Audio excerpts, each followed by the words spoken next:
Assalamualaikum warahmatullahi wabarakatuh. Bismillahirrahmanirrahim. Allahumma la iqbala ni'matul Islam wal iman. Wassalatu wassalamu ala sayyidil anam wa ala alihi wa sahbihi al-kiram amma ba'du. Fala haula wala quwwata illa billahil aliyyil azim. Rabbi shrah li sadri wa yassir li amri wahlul 'uqdatam min lisani yafqahu qawli. Alhamdulillah hari ini kita bisa melanjutkan kembali ngaji tafsir Kediri. Saat ini kita nyampe di surah Al-Baqarah ayat ke-16. Mudah-mudahan nanti bisa selesai sampai ayat ke-20 ya. Bismillahirrahmanirrahim. Ulaikal ladzina ishtarawud dhalalata bil huda fama rabihat tijaratuhum wa ma kanu muhtadin. Mereka itulah orang yang membeli kesesatan dengan petunjuk, maka tidaklah beruntung perniagaan mereka dan tidaklah mereka mendapatkan petunjuk. Jadi begini, konteks ayat ini membicarakan tentang orang-orang munafik yang ada di Madinah. Ini konteksnya masih orang-orang munafik. Nah, mereka itu membeli petunjuk, membeli kesesatan dengan petunjuk. Maksudnya bagaimana? Membeli itu kan menukarkan barang. Jadi misalnya saya beli sayur. Nah, sayur itu saya bawa, kemudian uangnya itu saya berikan kepada penjual sayur.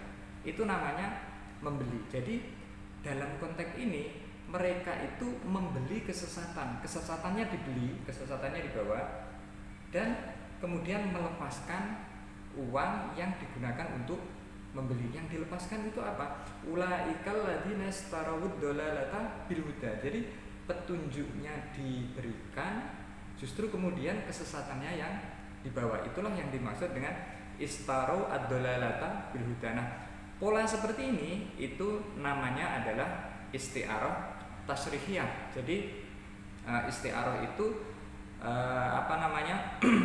peminjaman kata untuk suatu kata yang tidak lazim. Nah, jual beli itu umumnya kan benda konkret. Jual beli itu.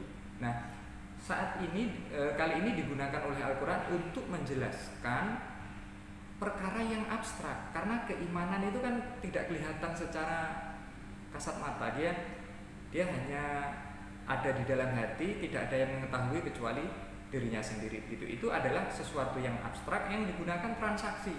Jadi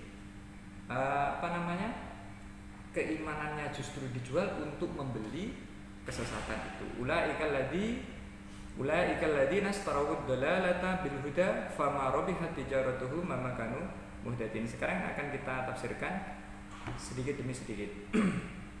Mereka itulah orang yang membeli kesesatan dengan petunjuk. Konteksnya begini. Konteksnya yang dibicarakan adalah orang-orang munafik yang ada di Madinah. Hidayah yang seharusnya ia pegang kuat itu justru dijual untuk membeli kekafiran, begitu. Kemudian istilahnya begini, dia itu memiliki emas, tetapi justru emasnya itu ditukarkan dengan besi yang berkarat. Itulah perumpamaan Quran ketika menggambarkan orang yang menjual imannya dengan motif-motif yang lain. Nanti akan saya jelaskan di belakang. Fama robihat tijaratuhum, maka tidaklah beruntung perniagaan mereka. Maksudnya adalah tukar-nukar yang dilakukan oleh orang-orang munafik Madinah dengan menjual imannya, menjual hidayah yang seharusnya ia pegang kuat-kuat itu untuk kekafiran, begitu. Konteksnya orang-orang Madinah, orang-orang munafik dan Madinah, kontekstualisasinya adalah orang-orang yang memiliki kesamaan karakter dengan mereka. Maksudnya apa? Maksudnya itu adalah menukarkan agama untuk motif-motif duniawi. Nah, itu di belakang nanti ada di dalam surah Hud, nanti ada contoh konkretnya orang-orang yang menukarkan keimanan atau menukarkan amal-amal yang akhirat untuk tujuan duniawi itu yang akan diancam oleh Allah. Dan di awal ini belum begitu tampak, hanya saja contohnya adalah orang-orang munafik di Madinah. Wa makanu muhtadin, dan tidaklah mereka mendapatkan petunjuk. Nah, petunjuk itu kan hak prerogatif Allah. Jadi kita manusia itu hanya bisa berusaha ya, yang menentukan itu Allah. Nah, Nabi Yunus itu kan pernah mutung, bahasa Jawanya itu mutung, karena dia itu berdakwah kepada umat yang tidak membuahkan hasil maksimal gitu. Jadi dia bisa umatnya hanya sedikit dan kemudian dia mutung melarikan diri. Kemudian Allah menegur atas perilaku itu bahwasanya Nabi Yunus itu tidak berkewajiban untuk mengislamkan orang. Dia hanya bertugas menyampaikan iman dan Islam itu terserah kepada orang yang melakukan itu atau orang yang menerima dakwah itu. Begitu juga dengan Nabi Muhammad. Nabi Muhammad itu tidak berkewajiban mengislamkan orang. Kewajibannya hanyalah menyampaikan wahyu yang turun kepada Nabi Muhammad kemudian untuk sekalian umat manusia. Nah, wa makan muhtadin ini penyebabnya adalah saya membaginya menjadi dua. Yang pertama, kenapa sih mereka tidak mendapatkan petunjuk? Yang pertama adalah dia diliputi rasa benci. Orang yang diliputi rasa benci itu, kata Ali bin Abi Thalib itu begini, al-qalbu idza kariha ama. Hati itu ketika sudah benci itu buta ya, dia tidak bisa melihat kebenaran, dia tidak bisa melihat kebaikan yang datang kepada orang yang dibenci. Apapun yang ia lihat itu seolah-olah jelek gitu. Oleh karena itu, kenapa sih orang-orang munafik di Madinah itu enggan di dalam menerima seruan Nabi? Karena dia pertama kali adalah orang yang benci.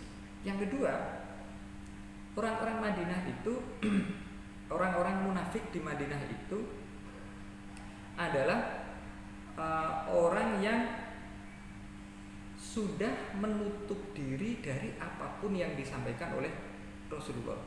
Jadi orang yang benci itu begini, di otak kita itu ada gelombang otak namanya, ada gelombang otak, ada delta, ada beta, ada theta dan seterusnya itu. Dalam hipnosis itu ada pembagian gelombang otak. Nah, ketika orang itu berada di gelombang otak yang tinggi, maka dia itu enggan untuk dikasih wejangan, nah, istilahnya begitu dalam bahasa Jawa. Itu sulit. Tetapi orang kalau situasinya landai, pikirannya sedang tenang, itu lebih mudah dituturi, bahasa Jawanya begitu. Nah, posisi orang munafik di Madinah itu orang yang memang sudah benci, dia menutup apapun yang datang kepada dirinya begitu. Ada isyarat di dalam ayat ini. Isyarat itu dalam pembahasan ulumul Quran atau dalam pembahasan tafsir ada yang mengatakan isyarat ilmiah, ada yang mengatakan ya isyarat saja. Saya lebih condong menyatakan isyarat karena ilmiah atau ilmu pengetahuan itu sifatnya terus berganti-ganti begitu. Yang lama diganti dengan yang baru dan seterusnya begitu. Nah, kenapa sih orang itu ketika mendengar seruan dari siapapun yang datang itu ada yang ditolak, ada yang diterima? Persoalannya di otak kita itu ada ras namanya. Dalam hipnosis itu ada ras. Ras itu adalah kepanjangan dari Reticulum Activating System. Jadi informasi yang masuk ke otak bawah sadar kita itu akan difilter oleh ras.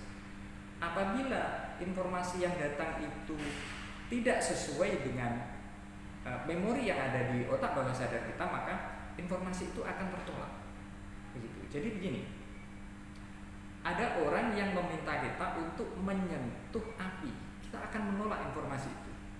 Karena apa? Karena di otak bawah sadar kita itu sudah tertanam bahwa api itu kalau disentuh itu panas. Nah begitu. Sehingga apa? Informasi yang masuk itu tidak akan dimasukkan ke dalam otak bawah sadar dan dia menolak informasi itu. Nah begitu juga dengan orang-orang Yahudi, orang-orang munafik di Madinah itu, mengapa dia menolak informasi yang datang kepada mereka? Ada motifnya ini. Yang tadi sudah saya sampaikan, motifnya adalah kebencian, dan yang kedua itu motifnya adalah mereka itu ingin menyelamatkan jiwa dan harta mereka. Tujuannya ini. Kalau dia tidak melafalkan syahadat, ini kan menjadi orang kafir dan dimusuhi oleh umat Islam. Yang kedua, kalau dia melafalkan syahadat, jiwa dan harta mereka itu aman. Jadi dengan hanya melafalkan syahadat, hanya kamuflase syahadat, jiwa dan harta benda mereka itu aman. Oleh karena itu, itulah yang dipilih oleh orang-orang munafik di Madinah di dalam menentukan status. Kafir yo ora kafir, muslim yo ora muslim, tetapi dia tengah-tengah di antara keduanya itu, dan oleh karena itu karena dia sebenarnya itu kafir tetapi tidak mau menampakkan kafirannya supaya aman jiwa dan harta mereka, maka apapun yang diperintahkan oleh Nabi itu ditolak oleh mereka. Itulah RAS atau Reticulum Activating System yang ada di dalam benak orang-orang munafik Madinah, sehingga apapun yang datang kepada mereka selalu mereka tolak. Masaluhum kamasalil ladzi istawqada nara falamma adaa'at ma hawlahu dhahaballahu binurihim wa tarakahum fi dhulumatin la yubsirun. Kita kaji secara balaghah dulu ya. Masaluhum kamasalil ladzi istawqada nara ini adalah namanya adalah tasbih tamsil gitu. Dalam pembahasan balaghah ada tasbih tamsil. Tasbih itu menyerupakan dua hal pada satu titik yang sama, itu tasbihnya. Dia seperti singa dalam hal keberaniannya. Misalnya itu menyerupakan dua hal yang sama, dua hal yang berbeda pada satu kesamaan. Sama-sama pemberani, sama-sama buas, begitu. Itu orang yang disamakan dengan singa begitu. Itu namanya tasbih. Kalau tamsil ditambahi tamsil itu ada redaksi masal. Nah, ini kan jelas ini. Masaluhum kamasalil ladzi istawqada naro. Nah, perumpamaan mereka adalah seperti orang yang menyalakan api. Mereka di sini adalah orang-orang munafik Madinah. Jadi orang-orang munafik Madinah itu diumpamakan oleh Al-Qur'an sebagai orang yang menyalakan api. Coba kalau kita bawa situasi yang digambarkan oleh Al-Qur'an itu ke dalam dunia nyata. Orang yang menyalakan api misalnya pakai korek cekrek gitu ya. Terus setelah api nyala itu kan di sekitarnya itu terang, yang awalnya gelap menjadi terang. Nah, perumpamaan orang munafik Madinah itu diumpamakan seperti orang yang menyalakan api itu, orang yang menyalakan api itu tadi. Nah, penggambarannya adalah falamma adaa'at ma haulahu dhahaballahu binurihim. Nah, ketika api itu menerangi sekeliling mereka, justru Allah memadamkan api itu. Maksudnya gimana? Maksudnya begini. Api yang dinyalakan itu adalah orang-orang munafik itu melafalkan syahadah di hadapan api. Tetapi syahadahnya tidak masuk ke dalam hati sanubari. Mereka tujuannya adalah hanya untuk menyelamatkan jiwa dan harta mereka. Tujuannya itu. Nah, itulah yang disebut menyalakan api. Tetapi Allah memadamkan api itu. Apa maksudnya? Maksudnya syahadah yang diucapkan oleh orang-orang munafik Madinah itu tidak sampai merasuk ke dalam hati sanubari. Itulah yang disebut falamma adaa'at ma haulahu dhahaballahu binurihim. Allah memadamkan cahayanya. Karena apa? Karena hidayah itu adalah milik Allah. Oleh karena itu, orang munafik yang bergabung dengan umat Islam di sekeliling Nabi itu, itulah diibaratkan sebagai orang yang berada di dalam cahaya sebenarnya. Tetapi Allah memadamkan cahaya itu. Jadi secara sosiologis melumpuk jadi siji gitu, mengumpul jadi satu. Tetapi secara pemikiran, secara hati mereka tidak mau berkumpul. Ya ibarat minyak, dia satu wadah dengan air, betul berkumpul tetapi sebenarnya dia tidak menjadi satu. Itu adalah sebuah perumpamaan air dengan minyak dalam satu wadah. Tetapi Al-Quran menggunakan perumpamaan api yang menyala, kemudian api yang dinyalakan, kemudian Allah meniup api itu sehingga padam dan sekelilingnya menjadi gelap. Nah, itulah gambaran kondisi orang-orang munafik di Madinah. Wa tarakahum fi dhulumatil la yubsirun, dan membiarkan mereka di dalam kegelapan tidak dapat melihat. Nah, kalau apinya sudah padam kan gelap kembali. Keadaan ini dipersamakan dengan orang-orang munafik di Madinah, meskipun mereka melafalkan syahadah, tetapi mereka itu sebenarnya kafir, kembali ke kafir. Itulah sebabnya mereka nggak mau zakat, nggak mau sholat, nggak mau jihad, nggak mau melakukan hal-hal yang diperintahkan oleh agama. Kenapa? Karena memang hakikatnya dia itu adalah orang yang kafir. Itulah sebenarnya yang digambarkan oleh Al-Quran, wa tarakahum fi dhulumatil la yubsirun. Nah, kata di dalam ayat ini menggunakan la yubsirun atau dari kata basor. Basor itu makna lugawinya adalah peninggali hati gitu. Jadi apa namanya, bahasa Jawanya begitu, peninggali hati. Nah, bukan penglihatan mata, karena kalau penglihatan mata itu menggunakan ro'a, lebih condong menggunakan ro'a. Tetapi ini menggunakan basor atau peninggali hati. Karena apa? Yang gelap itu hatinya sebenarnya, bukan penglihatannya. Kan penglihatannya orang-orang munafik Madinah itu kan tetap bisa melihat apa yang ada di sekitarnya, sehingga redaksi Al-Quran itu wa tarokahu fi dzulumati la yubsirun, begitu, menggunakan kata basor, bukan menggunakan kata ro'a. Summum bukmun umyum fahum la yarji'un. Mereka tuli, bisu dan buta, maka tidaklah mereka akan kembali. Maksudnya gimana sih? Maksudnya begini. Orang-orang munafik Madinah itu disebut dengan orang yang tuli karena dia sebenarnya mendengar ayat Al-Quran yang dibacakan oleh Nabi maupun sahabat, tetapi itu tidak merasuk ke dalam hati sanubari mereka, meskipun dia tahu betul bahwa apa yang dibacakan Nabi itu kalimatnya pilihan, nuansa sastranya luar biasa bagus, sastranya tinggi, terus kemudian muatannya itu juga logis, bisa diterima akal, dan seterusnya dan seterusnya. Nah, itu mereka tolak, padahal mereka tahu standar sastra yang baik gitu. Tetapi mereka menolak. Oleh karena itu, informasi atau wahyu yang datang ke telinga mereka itu tidak mau mereka dengarkan, dan Al-Quran menjelaskan summun, dia adalah orang yang tuli, begitu. Nah, orang Jawa mengistilahkan begini, sebenarnya mereka mendengar tetapi pendengaran itu tidak memberikan efek. Bahasa Jawa saya itu mengatakan begini, metu kuping mlebu kuping kiwa, metu kuping tengah. Karena apa? Karena apa yang dia dengar itu tidak memberikan efek kepada dirinya sendiri. Itu yang disebut oleh Al-Quran sebagai summun.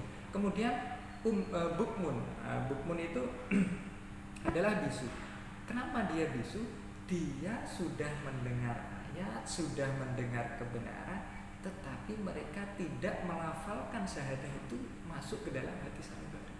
Mereka hanya kamuflase di mulut saja untuk menyelamatkan jiwa dan harta mereka itu. Oleh karena itu Al-Quran menyebutkan bukmun, orang yang bisu. Karena apa? Karena tidak masuk ke dalam hati sanubari. Kemudian summum, bukmun, umyum,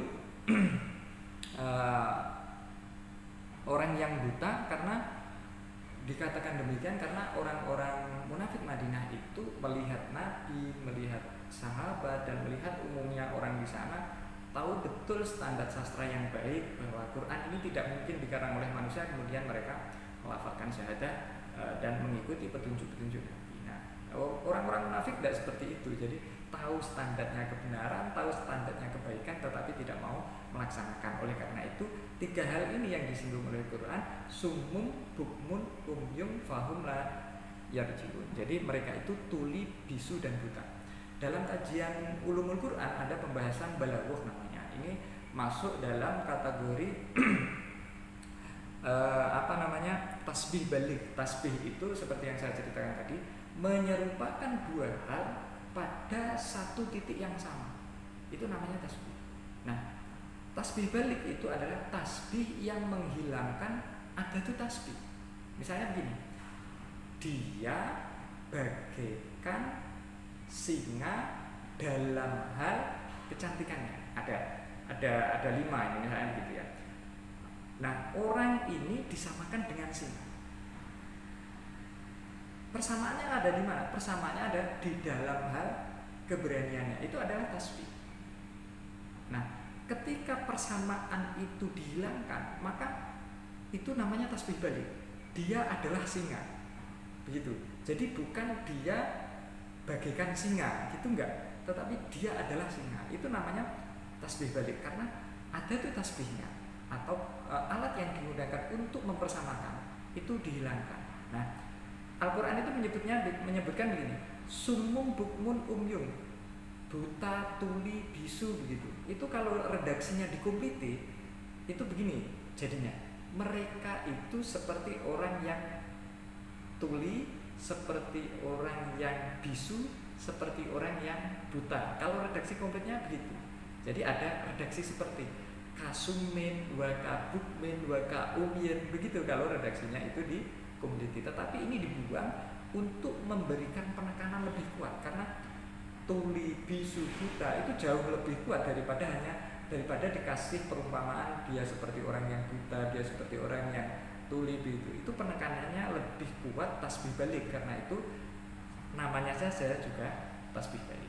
Sumum bukmun umyum fahum yarjiun. Mereka tidaklah mereka kembali. Maksudnya apa? Tidaklah mereka kembali ke jalan yang benar, karena sudah pernah melafalkan syahadah, sudah pernah bersama dengan Nabi dan para sahabat yang lain, tetapi mereka tidak mau memaksimalkan keimanan yang ada di dalamnya itu untuk berbaur menjadi satu. Dia tidak kafah begitu, dia hanya di lisan saja. Nah, ini kontekstualisasinya. Pertanyaannya begini, kontekstualisasinya itu, adakah orang yang seperti ini di sekitar kita, mendengar Al-Quran tetapi tidak menghayati?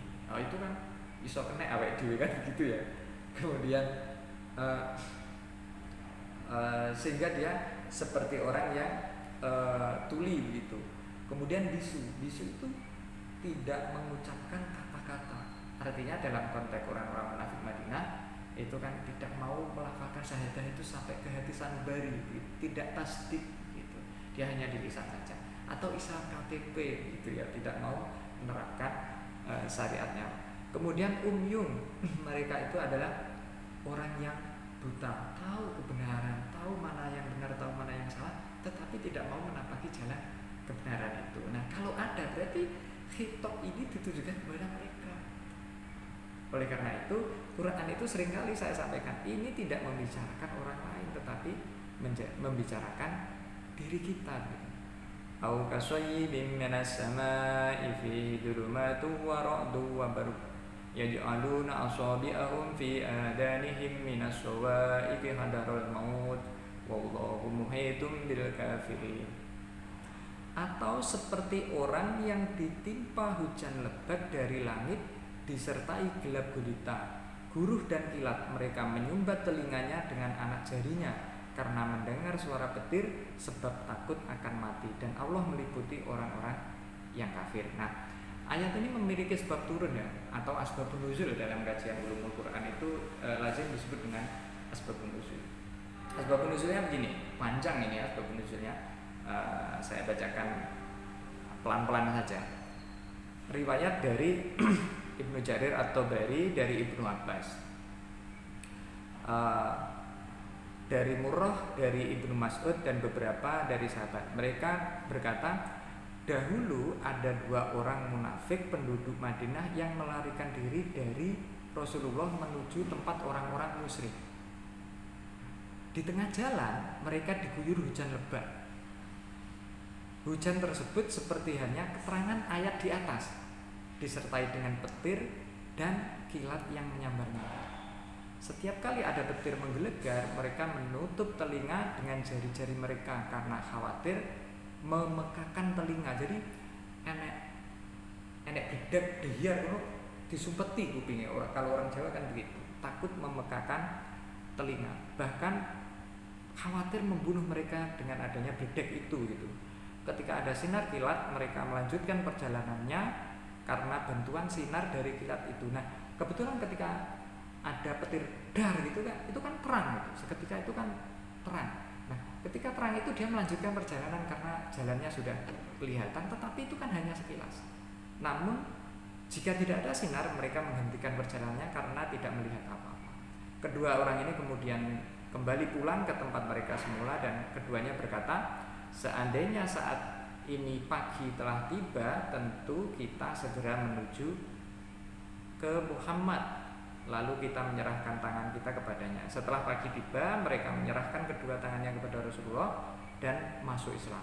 Lalu Allah menjadikan 2 orang munafik tersebut sebagai perumpamaan bagi orang-orang munafik lain yang ada di Madinah. Jadi janganlah seperti kedua orang tersebut gitu loh. Dia melarikan diri dari kumpulan orang-orang beriman dan justru ingin menuju ke orang-orang munafik. Ada kilat dar, ada kilat menyambar itu kemudian telinga mereka ditutup dan karena jalannya terang melanjutkan perjalanan lagi, tetapi kilat itu sementara dan kemudian menjadi gelap lagi, mereka tidak mau melanjutkan perjalanan dan akhirnya kembali kepada Nabi Muhammad dan mengikrarkan diri masuk Islam. Nah, itu adalah sebab turun dari ayat ini. Sekarang kita memakai al-ibrah bi umumil lafzi karena tadi itu adalah al-ibrah bi khusus sabab. Jadi kita menggunakan al-ibrah bi umumil lafzi. Au kasayyibin minas sama'i fihi dhulumatun wa ra'dun wa barq. Atau seperti orang yang ditimpa hujan lebat dari langit disertai gelap gulita, guruh dan kilat. Nah, kalau tadi menceritakan orang di masa Nabi, sekarang menceritakan orang yang ada di sekitaran kita atau orang yang ada di sekitar kita.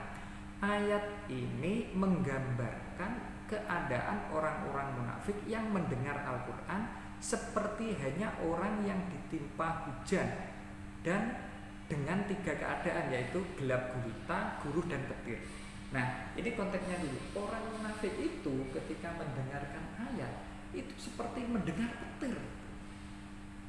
Jadi mendengar gluduk, petir begitu kalau bahasa Jawanya gluduk ya, gemuruh, kemudian petir, dan gelap gulita. Jadi kondisinya itu seperti itu, kondisi orang-orang munafik. Nah, keadaan kita yang real saat ini, kalau kita itu sedang hujan itu kan umumnya gelap. Kemudian ketika petir itu kan ada cahaya sekilas dan kemudian suaranya memekakan telinga. Nah, kondisi itu yang ingin dibawa oleh Al-Quran untuk memperingatkan orang yang ora tegas dikandani Quran begitu ya.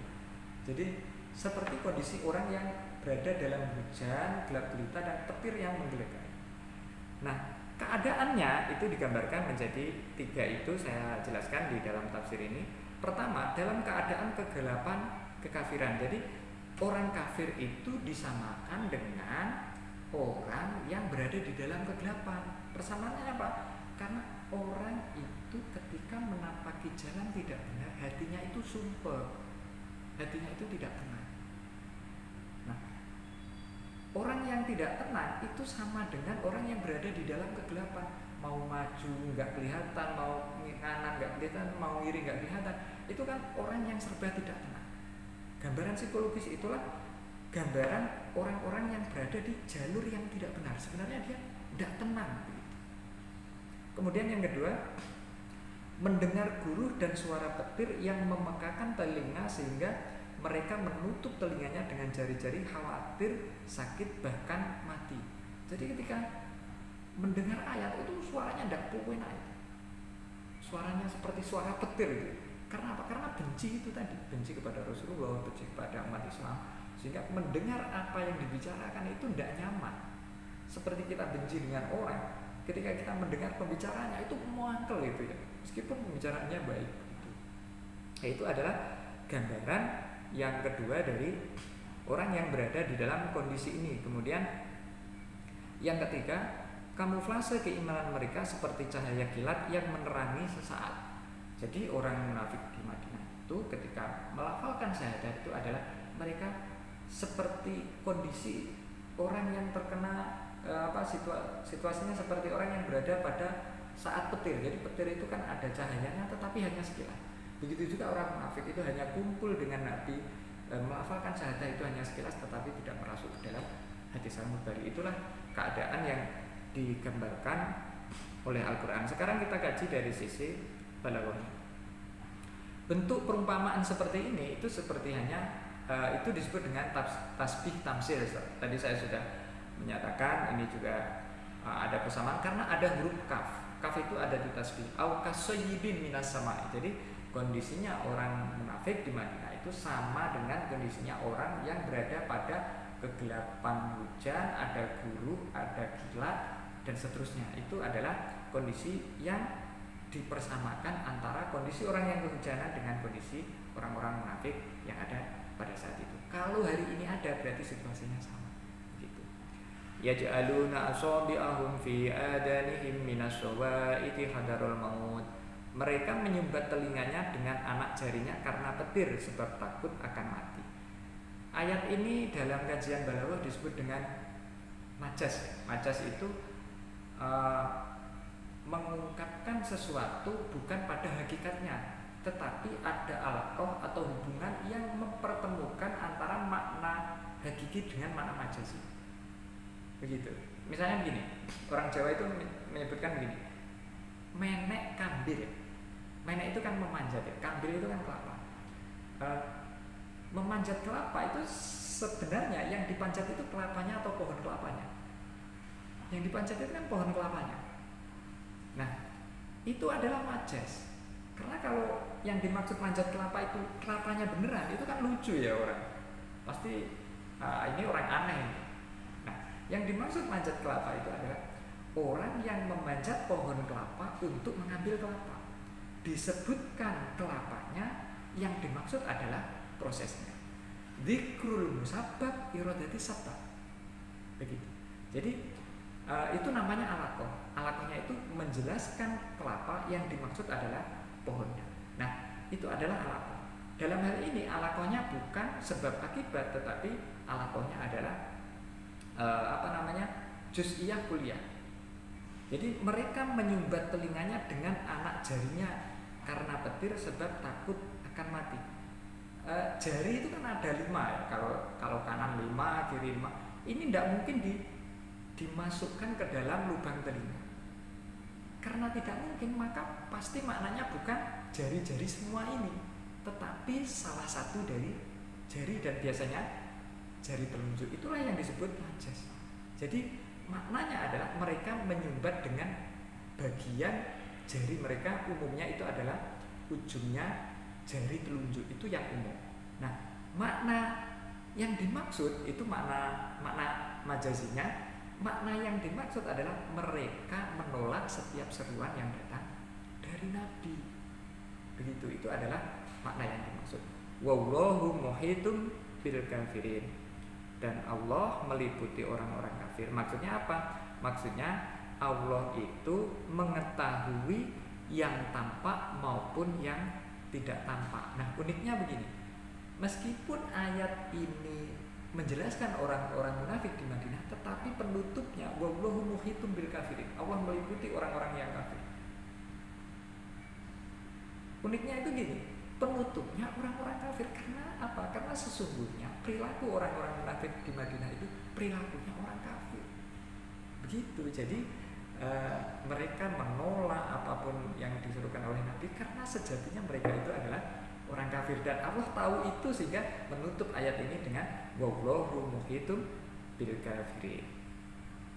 Yakadul barqu yakhtafu absarahum kullama adaa lahum masyaw fi wa idza adlama alaihim qamu walau syaa Allahu ladhaba bisam'ihim wa absarihim innallaha ala kulli syai'in qadir. Yakadul barqu yakhtafu absaruhum. Hampir-hampir kilat itu menyambar telinga mereka. Nah, ini ada munasabah. Munasabah itu keterkaitan Al-Qur'an antara ayat 1 dengan ayat yang lain, baik itu ayat sebelum maupun ayat sesudahnya. Itu namanya munasabah. Atau ayat yang berada di tempat lain tetapi masih memiliki tema yang sama, itu namanya munasabah. Nah, sebelumnya kita akan membahas orang-orang munafik yang berada dalam kondisi kegelapan.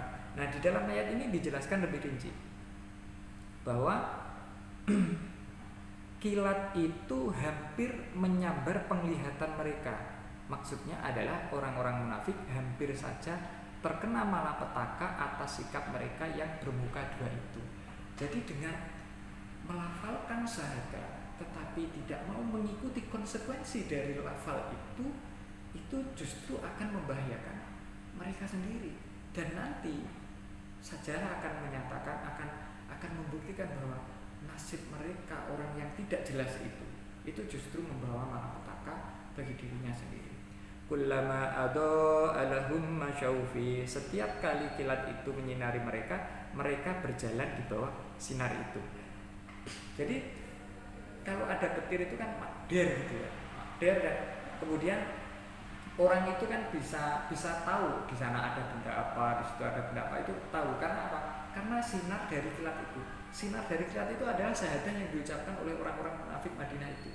Tetapi ironinya sinar ini tidak dilanjutkan, hanya di situ saja gitu. Sehingga itu diibaratkan, sinar yang terang itu diibaratkan seperti sinarnya kilat, karena terangnya hanya sesaat saja, setelah itu redup kembali gitu. Orang munafik digambarkan seperti orang yang berada di dalam kegelapan, mereka tidak bisa berjalan tanpa cahaya, atau jika memaksakan diri justru akan membahayakan diri mereka sendiri. Kegelapan itu adalah kekafiran karena tidak dapat menemukan esensi kebenaran yang dapat menenangkan hati. Jadi begini, rumusnya, orang itu kalau berada di posisi yang salah, dia akan takut. Salah tapi tidak takut, Pak. Nah, itu setan. Iblis itu kan terang-terangan itu menantang. Itu salah tapi tidak takut. Nah, kalau manusia, kalau salah itu pasti takut. Logikanya seperti itu. Nah, orang yang salah itu berada di dalam kegelapan karena apa? Karena hatinya tidak tenang. Bayangkan orang itu kalau mau nyuri itu kan ada protek gitu ya, itu kan langsung teratap hati ini, enggak kayak gue konangan, kayak gue dan seperti itu. Nah itu sebenarnya gambaran orang yang hatinya itu lagi gundah. Orang yang mencuri uang orang lain di suatu desanya, dia pasti berpikir ulang kalau kembali ke desa itu, karena dititeni wong kae sing nyolong, misalnya kayak gitu. Itu adalah gambaran orang yang hatinya sumpah. Kekafiran itu adalah hatinya sumpah. Kegelapan itu adalah kekafiran karena tidak dapat menemukan esensi kebenaran. Mereka baru dapat berjalan jika ada cahaya. Nah, orang yang ada di kegelapan itu situasinya mereka berhenti di situ, tidak bisa bergerak karena kalau bergerak khawatir nabrak pohon, khawatir nabrak batu, khawatir kesandung dan sebagainya. Karena apa? Karena Quran itu memberikan petunjuk itu urusan dunia akhirat, bukan sebatas urusan dunia. Jadi kalau akhiratnya itu dapat, orang itu tenang. Orang yang sumpek itu karena nggak patek ngurusi akhirat gitu ya. Dunia terus itu nggak ada akhir. Begitu, karena itu hatinya sumpek. Orang kafir juga demikian. Jadi Allah memberikan kesempatan bagi orang-orang munafik untuk berinteraksi dengan Nabi dan umat Islam yang dilingkupi dengan cahaya kebenaran, akan tetapi kesempatan itu tidak dimanfaatkan oleh mereka untuk membuka hati atas kebenaran wahyu Tuhan. Jadi mereka memiliki kesempatan bertemu dengan Nabi, memiliki kesempatan mendengarkan wahyu, tetapi itu tidak sampai masuk ke dalam hati sanubari. Itulah keadaan orang yang tetap berada di dalam kegelapan. Wa idza adlama alaihim qamu, dan bila gelap menimpa mereka, mereka terhenti.